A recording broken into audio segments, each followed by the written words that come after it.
हरे कृष्णा। आज बहुत दिनों के बाद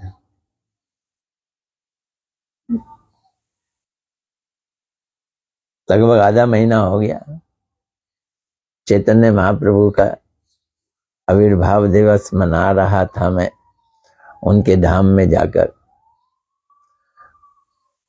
परिक्रमा में अपने को बीच में सहयोग देकर परिक्रमा की कृपा प्राप्त करने के हेतु फिर जगन्नाथपुरी भी गया। अब यहाँ आ गया हूँ। आज मंगलवार है। आज श्रील प्रभुपाद जी के उपदेशामृत का दिवस है। तो मैं तो अपनी बड़ी उत्साह के साथ उपस्थित हो चुका हूँ। देखो कौन कौन आते हैं, किस किस को याद है, किस किस को नोटिफिकेशन जाता है।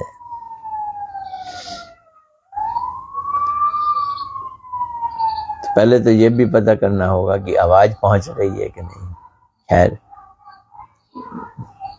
सबसे पहले मैं श्री गुरुदेव को प्रणाम करता हूँ।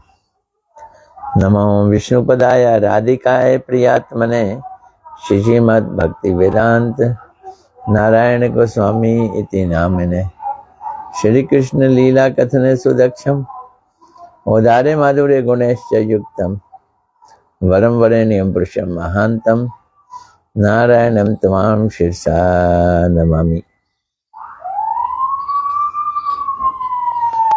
तो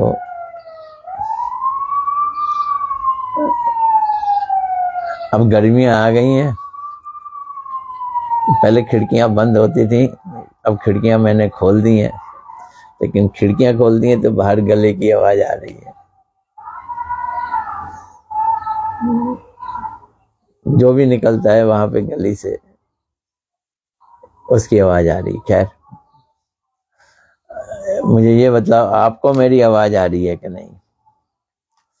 गली वालों की आवाज आ रही है कि नहीं?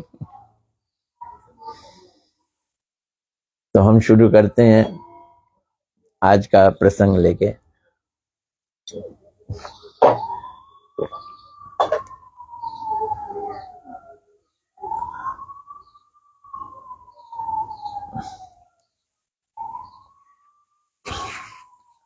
आज का प्रश्न लेने से पहले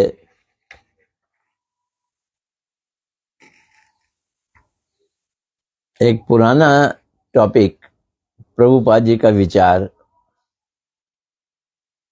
उसको रिवाइज करते हुए मैं बोलना चाहता हूं। वो क्या? श्री गुरु पाद पद्म का दर्शन न होने से कृष्ण दर्शन या कृष्ण सेवा नहीं हो सकती। पहले गुरु तो दिखें, गुरु के चरण कमल तो दिखें। श्री गुरु पाद पद्म का दर्शन ना होने से, अरे हम तो रोज करते हैं गुरु का दर्शन, गुरु के चरणों का दर्शन रोज करते हैं। हम इस जड़ आंखों से, चमड़ी वाली आंखों से जो गुरु का दर्शन करते हैं, हम गुरु की चमड़ी देखते हैं, गुरु के दिव्य स्वरूप को नहीं देखते। ये बात समझने की है। जब हम गुरु के दिव्य स्वरूप को देखेंगे, उनके दिव्य उपदेशों को सुनेंगे,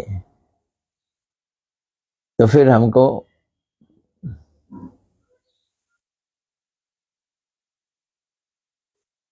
भक्ति की प्राप्ति होगी। फिर क्या होगा? फिर कीर्तन ठीक होने लगेगा।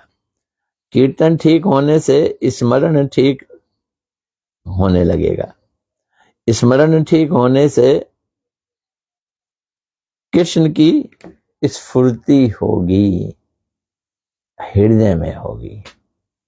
तो जब तक हम इन आंखों से मूर्ति के दर्शन करते हैं विग्रह के रूप में, या चित्रों को देखते हैं इन आंखों से, तब तक हम संपूर्ण दर्शन नहीं कर रहे। संपूर्ण दर्शन भगवान की कृपा से ही हमारे ऊपर होगा।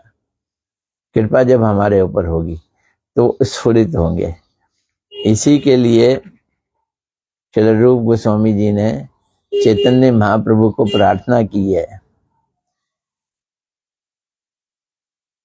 अनर्पित चरिम चिरात करुणा अवतीर्ण कलो, समर्पित उन्नत उज्ज्वल रसाम स्वभक्ति श्रियम हरिपुरट सुंदर दति कदम्ब संदीपता।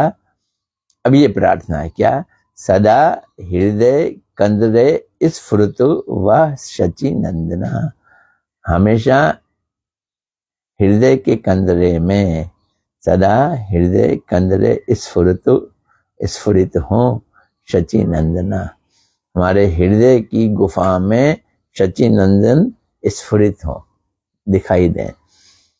ये भक्ति की चरम सीमा है, जब भगवान दिखाई देने लगे। खैर, अब हम अगले प्रश्न की ओर जाते हैं, जो आज का पहला प्रश्न है। क्या है जी आज का पहला प्रश्न? आज का पहला प्रश्न है, क्या मठ बनाकर रहना ही हमारा कार्य है? बड़ी मेहनत कर रहे हैं, मठ बनाने के लिए मेहनत कर रहे हैं क्या हम?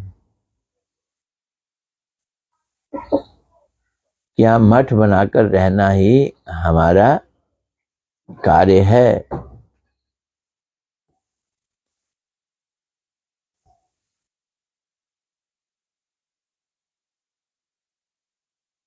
अब सुन लो प्रभुपाद जी क्या कह रहे हैं। स्वयं मठ बनाकर आराम से रहने के लिए चेष्टा ना कर, जीवंत मठ बनाने के लिए प्रयत्न करना बुद्धिमत्ता है। जैसे हम मठ बनाए, बढ़िया बढ़िया मठ बनाए, एसी रखें, कार रखें, सारी सुविधाएं रखें, और जैसे मैंने रखी,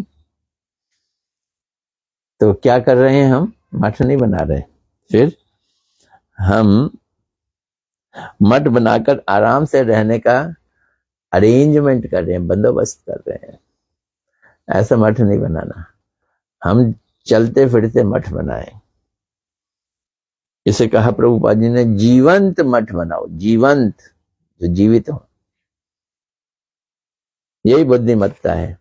यदि किसी एक श्रद्धालु व्यक्ति को श्री गुरुदेव के चरण कमलों में आकर्षित किया जा सके, अब तुम गुरु नहीं हो, तुम्हारे गुरु हैं, तो तुम एक व्यक्ति को भी गुरुदेव के चरणों की ओर आकर्षित कर दो तो कामयाब हो गए।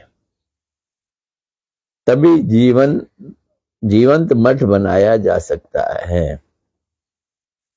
लोगों को भक्त बनाओ, गुरुदेव के पास लाओ, गुरुदेव से दीक्षा दिलाओ, तो तुमने मठ बना लिया। कौन सा मठ बनाया?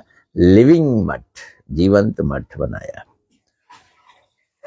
गुरु की महिमा और गुरु की सेवा की बात कहकर जीवों को गुरुपाद पद्म में आकर्षित करना, तो कैसे लाएंगे हम गुरु के पास? जीवों को कैसे लाएंगे गुरु के पास?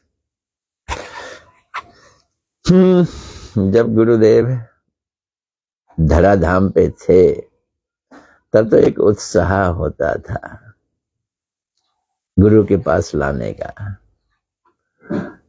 तब दिलो दिमाग पे गुरुदेव छाए होते थे। अब भी प्रचार होता है, लेकिन वो उत्साह नहीं होता। जो पर शिष्य हैं, गुरु के शिष्य के शिष्य हैं, वो अब भी ऐसा प्रचार करके अपने गुरु के पास लोगों को लाते हैं। अच्छी बात है। तो क्या करना है? गुरु की महिमा सुनानी है, गुरु की महिमा और गुरु की सेवा की बात कहकर जीवों को गुरु पाद पद्म की ओर आकर्षित करना, ऐसा करना ही सबसे बड़ा मंगलजनक कार्य है। मठ खोलना है। अगर हम ऐसा करते तो हमने मठ खोल दिया।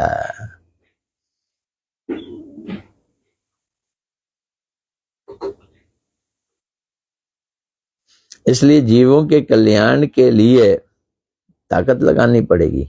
कितनी ताकत? प्रभुपाद जी कह रहे हैं, गैलन गैलन रक्त खर्च करने पर गुरु एवं कृष्ण अवश्य प्रसन्न होंगे। खून बहाना पड़ेगा या खून सुखाना पड़ेगा, खून खर्च करना पड़ेगा। कितना? लीटर नहीं बोला है, उस समय लीटर का फैशन नहीं था। गैलन गैलन गैलन खून बहाना पड़ेगा। अतः तन मन वचन से ऐसे जगत मंगलजनक कार्य के लिए व्रती होना ही बुद्धिमत्ता है। हम सेवा की बात सोच रहे हैं तो यही सेवा है, लोगों को गुरु की ओर आकर्षित करो।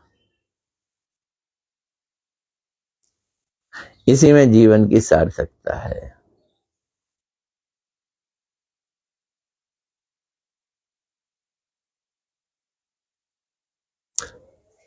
तो फिर मठ खोला आपने, खोला वो मठ सक्सेसफुल है कि नहीं, कामयाब है कि नहीं, सफल है कि नहीं? हरि कीर्तन से गुंजित हरि सेवा में मठ साक्षात बैकुंठ है। यहां हरि कीर्तन होता हो तो हरि संकीर्तन से गुंजित, यहां हरि संकीर्तन की गूंज उठती हो, और हरि सेवा में मठ, हरि की सेवा में लगा हुआ मठ, वो बैकुंठ है। इसलिए मठ वास ही धाम वास है। तो ऐसा अगर मठ खोल लिया जाए, ऐसे मठ में रहा जाए, तो हम मठ में नहीं रह रहे, हम धाम में रह रहे हैं। मैं कहता हूं, और ये बात सही भी है, कि हम श्री रमन बिहारी गौड़िया मठ को जनकपुरी नहीं मानते। क्या मानते हैं? श्री रमन बिहारी गौड़िया मठ वृंदावन और नवद्वीप धाम है। मठ में हरि कथाओं की आलोचना प्रबल होनी चाहिए, हरि कथा भी होनी चाहिए मठ में, यह भी जरूरी है। मठ में हरि कथा की आलोचना जरूर होनी चाहिए। केवल खाने और रहने, गेस्ट हाउस बना लिया, भोग लगा लेते हैं, खाने और रहने के लिए मठ बनाने की कोई जरूरत नहीं है, उससे कोई लाभ भी नहीं है, उससे कोई लाभ नहीं है। हरि कथाओं का प्रचार करने के लिए मठ करने की आवश्यकता है। जीवंत मठ, एक बात कही प्रभुपाद जी ने, अब मठ की बात कर रहे हैं, तो किस लिए मठ होना चाहिए? जिसमें दीवारें हों, कमरे हों, जिसमें खाने पीने के लिए नहीं, हरि कथा के लिए। तो हरि कथा करने के लिए खाने पीने का बंदोबस्त होता हो तो चलेगा। मैं भगवत गीता का पाठ कर रहा हूं, शाम को करता हूं संध्या क्लास में, तो हमारे नवीन प्रभु डिनर का पूरा बंदोबस्त करते हैं। तो लोग बड़े चाव से आते हैं कथा सुनने के लिए, और चाव से पाते हैं प्रसाद भी। तो प्रसाद हरि कथा को और उत्साहित कर देता है, और उत्साहित कर देता है। तो हम इसलिए खाली प्रसाद पालें और चले जाएं, वो भी ठीक नहीं है। तो क्या करना है? प्रसाद भी पाओ और हरि कथा भी सुनो। तभी दूसरों का मंगल होगा। तो फिर गुरुनिष्ठ भक्त ही जीवंत साधु हैं। जीवंत साधु कौन है? गुरुनिष्ठ भक्त। गुरुनिष्ठ भक्त ही जीवंत साधु हैं।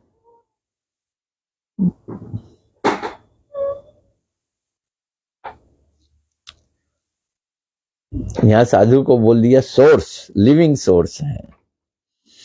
ऐसे जीवन साधुओं के पास हरि कथा सुननी होगी, तभी हम गुरु देवात्मा हो सकते हैं। गुरु देवतात्मा, गुरु देवतात्मा, गुरुनिष्ठ हीन या गुरु सेवा से वंचित व्यक्ति, जो गुरु सेवा नहीं करते, गुरु सेवा से वंचित हैं, ऐसे व्यक्ति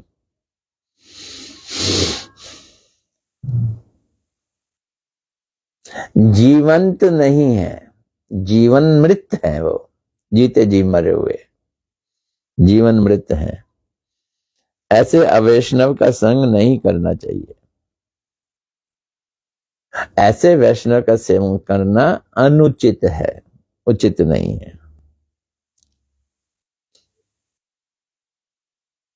हमारा अमंगल होगा। आज लेते हैं।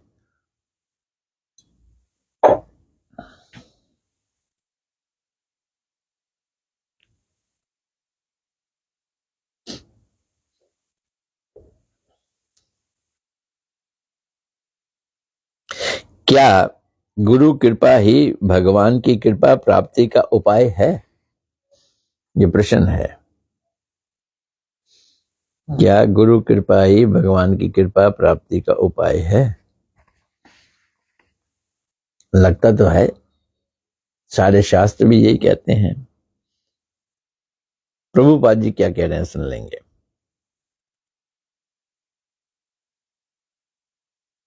गुरु को लिया नित्यानंद प्रभु। गुरु नित्यानंद की कृपा से ही हम लोग कृष्ण नाम, कृष्ण मंत्र और नित्य मंगल का उपदेश प्राप्त कर सकते हैं। नित्यानंद प्रभु अगर हम पर कृपालु हैं तो गुरु मिलेंगे। तो कह रहे हैं यहां पे, क्या कह रहे हैं?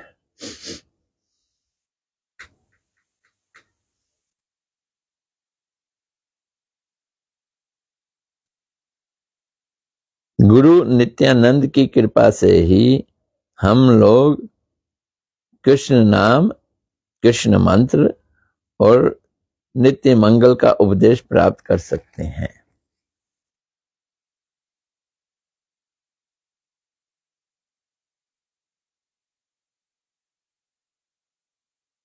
तो यहाँ पे नित्यानंद को गुरु घोषित किया उन्होंने।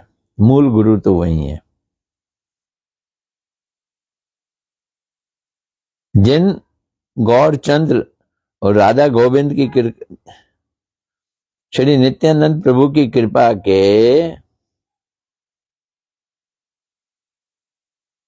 बिना गौरचंद्र और राधा कृष्ण की कृपा प्राप्त नहीं हो सकती। तो भाई सबसे पहले तो क्या करना है?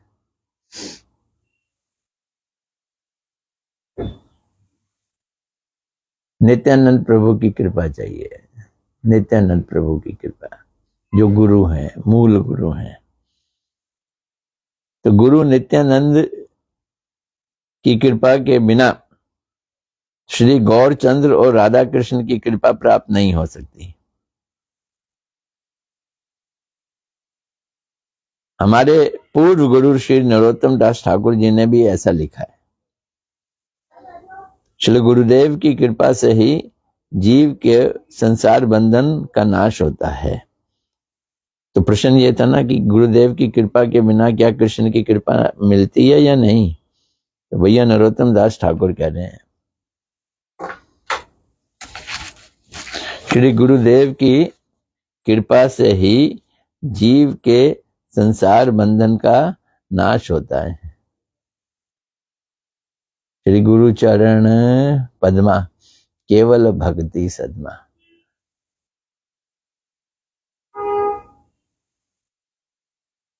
जहार प्रसादे भाई ए भव तरी तर जाए।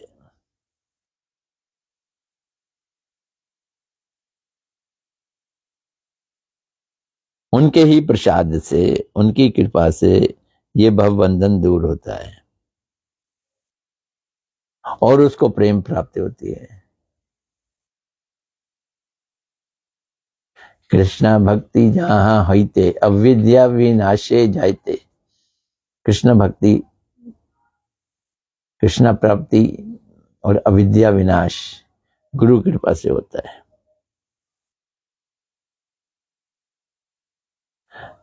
भजन शिक्षा दाता नित्यानंद में से ही अभिन्न गुरुपाद पद्म श्री गौरांग देव के अंतरंग निज जन है। तो एक ही नित्यानंद नहीं हुए, फिर क्या कह रहे हैं? भजन शिक्षा दाता नित्यानंद से, जो भी भजन की शिक्षा देता है वो नित्यानंद। भजन शिक्षा दाता नित्यानंद से अभिन्न गुरु पाद पद्म गौरांग देव के अंतरंग निज जन है। तो गौरांग देव को अभिन्न, क्या चीज का अभिन्न माना? गुरु, अभिन्न गुरु।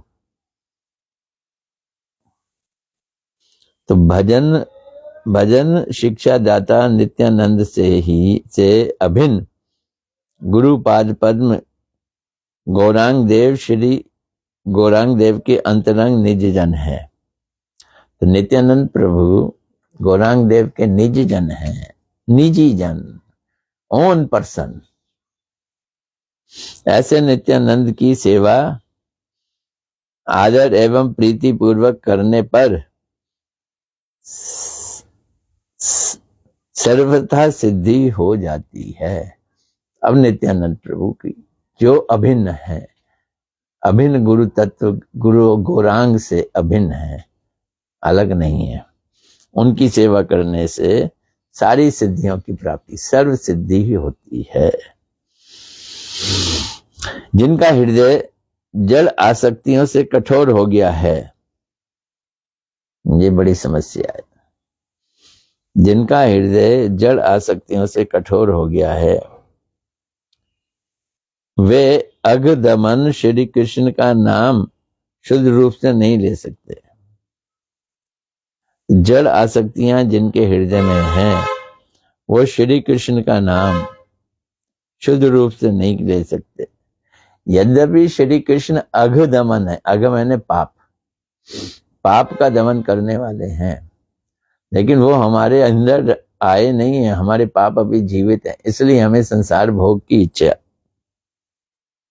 किंतु यदि हम सचमुच में ही श्री गुरु मुख से हरि नाम श्रवण करें,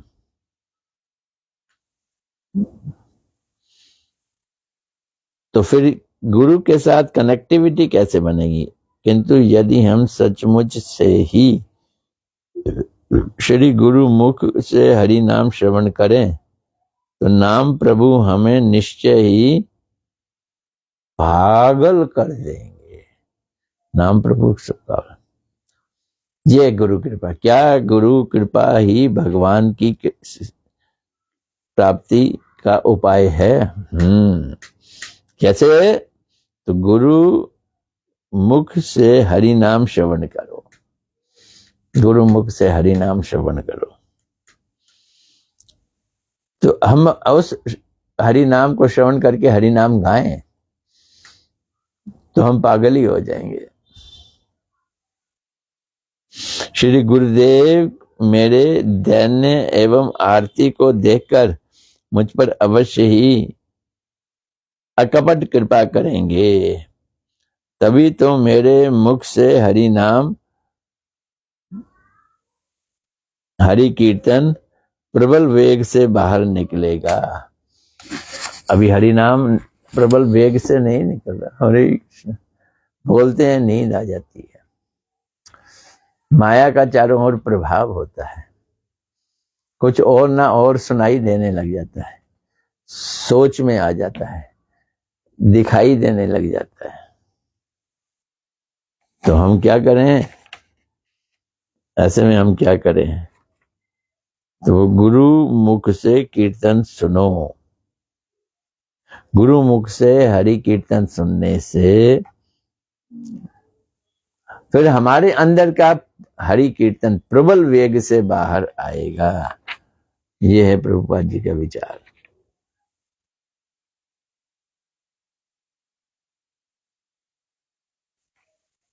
एक बड़ा अद्भुत सा प्रश्न है। प्रभु, कौन पूछ रहा है? प्रभुपाद जी से पूछ रहा है कोई। क्या आप गुंडीचा मंदिर जाएंगे? किसने प्रश्न किया है? अरे भैया ध्यान रखो, गुंडीचा आदमी का हृदय ही है। प्रभुपाद जी कह रहे हैं गुंडीचा मनुष्य का हृदय है, चित्त जिसे कहते हैं। और चित्त दर्पण निर्मल होने से ये भगवान का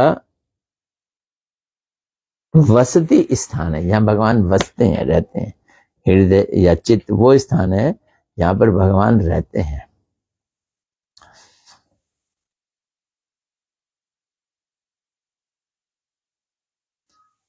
तो प्रभु, क्या आप गुंडीचा मंदिर जाएंगे? गुंडीचा मनुष्य का हृदय है। प्रभुपाद जी का उत्तर है चित्त दर्पण निर्मल होने पर ही ये भगवान का बसती स्थान होता है, जहां भगवान बसते हैं।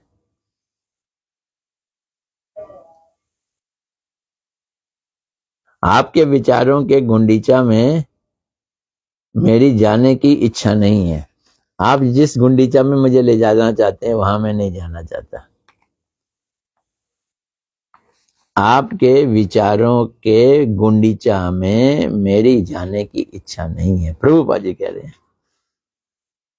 क्योंकि मैं अभी तक अपना हृदय मंदिर मार्जन नहीं कर सका। तो कौन से मंदिर जाना है? मन मंदिर में। मन मंदिर में गाफिला झाड़ू रोज लगाया कर।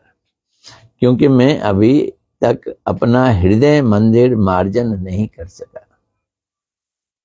मेरा पुरुष अभिमान और प्रभुत्व अभिमान प्रबल हो गया है। झाड़ू क्यों नहीं लगी? क्योंकि मेरे में दो अभिमान प्रबल हैं। पुरुष अभिमान, मैं पुरुष हूं, और प्रभुत्व अभिमान, मैं प्रभु हूं, मालिक हूं, मैं प्रभु हूं। भोगने की इच्छा वाला अभिमान पुरुष अभिमान है। अगर एक स्त्री के अंदर भी भोगने की इच्छा है, वो भी पुरुष अभिमान ही समझ लो।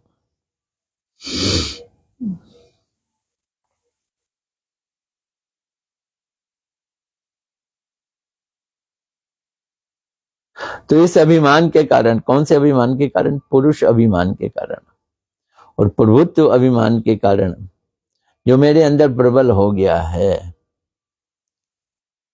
जिससे मैं हताश हो गया हूं। इन दो अभिमानों के कारण मैं हताश हो गया हूं।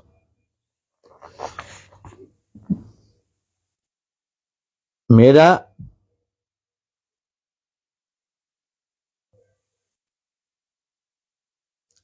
आज्ञाबंध कम हो गया है। अब मैं कहना नहीं मान पा रहा। मेरा आज्ञाबंध कम हो गया है। मुझे इनसिंसियर लोगों का संग अच्छा लगता है। जो लोग सिंसियर नहीं है ना, दिल करता है उनके साथ उठो बैठो। इनसिंसियर लोगों का संग अच्छा लगता है, इसलिए ऐसे लोगों से मेरा मिलन होता ही है। भगवान ऐसे लोग मेरे पास भेज देते हैं जो सिंसियर नहीं है। ये बड़ा इंपॉर्टेंट पॉइंट है। इसलिए ऐसे लोगों से मेरा मिलन होता है। If you are insincere, you will meet insincere people. I have no intention to come in contact with Shri रूप एंड सनातन। रूप और सनातन से मिलने की मेरी इच्छा ही नहीं है। हम लोग रूप गोस्वामी जी के बारे में सुनते हैं, गुरुदेव बहुत सुनाया करते थे। सनातन गोस्वामी जी के भी बारे में सुनते हैं, रूप शिक्षा के बारे में सुनते हैं। उद्देश्य क्या है? उद्देश्य ये है कि हमारे अंदर रूप गोस्वामी जी की, उनको पाने की, उनको देखने की, उनको सुनने की इच्छा जागृत हो जाए, उत्कंठा जागृत हो जाए।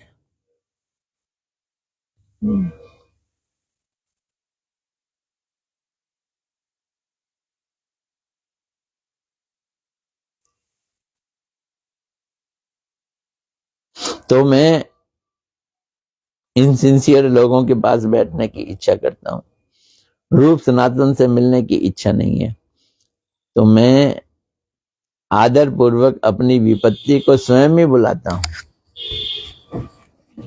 इससे क्या होगा? विपत्तियां आएंगी आएंगी। मैं आदर पूर्वक अपनी विपत्ति को स्वयं ही बुलाता हूं। इस प्रकार ये देह रहने तक हम असुविधाओं के सागर में डूबे रहेंगे। कब तक डूबे रहेंगे? जब तक पुरुषत्व का अभिमान, प्रभुत्व का अभिमान बना रहेगा, जब तक हम इनसिंसियर लोगों का संग करेंगे।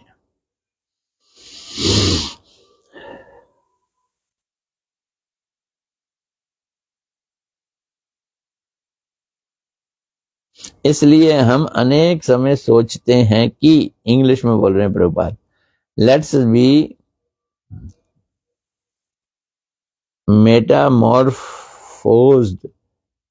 इनटू चार्वाकिज्म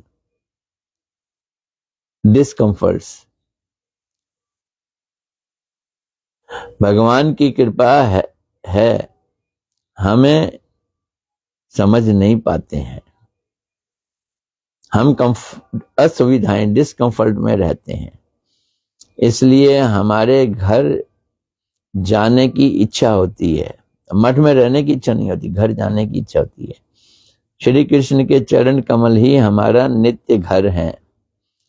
अगर तो फिर घर जाओ, श्री कृष्ण के चरणों में जाओ।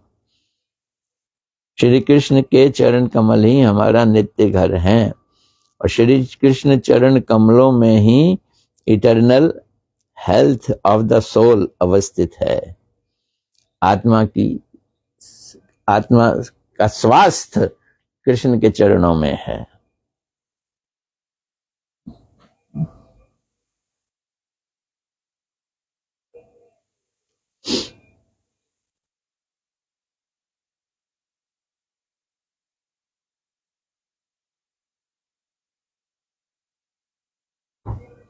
चारवाक नास्तिकता का एक धर्म था।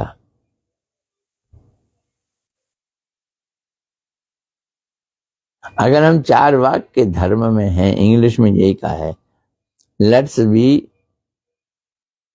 मेटामॉर्फोज्ड इनटू चारवाकिज्म। फिर क्या होगा? डिस्कम्फर्ट्स, असुविधाएं होगी। और नहीं तो भगवान की कृपा है, हमें इसे हम नहीं समझ पाते। इसलिए हमारी घर जाने की इच्छा होती है।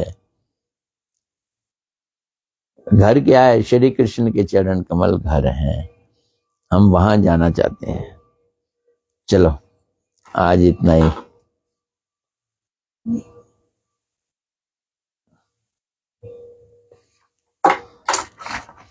अब तो थोड़े से ही रह गई किताब, छोटी सी पतली रह गई, बड़ा तो हो गया।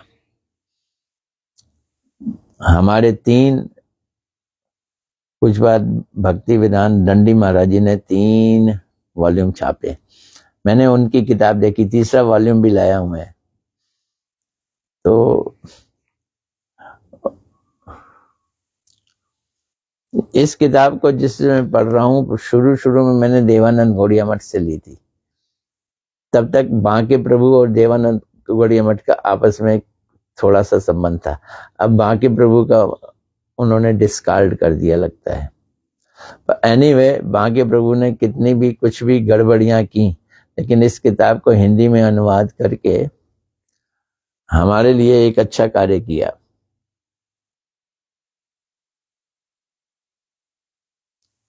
और उन्होंने इसमें अपने गुरुदेव श्रील भक्ति वेदांत बामन गोस्वामी महाराज जी का अनुग्रह माना।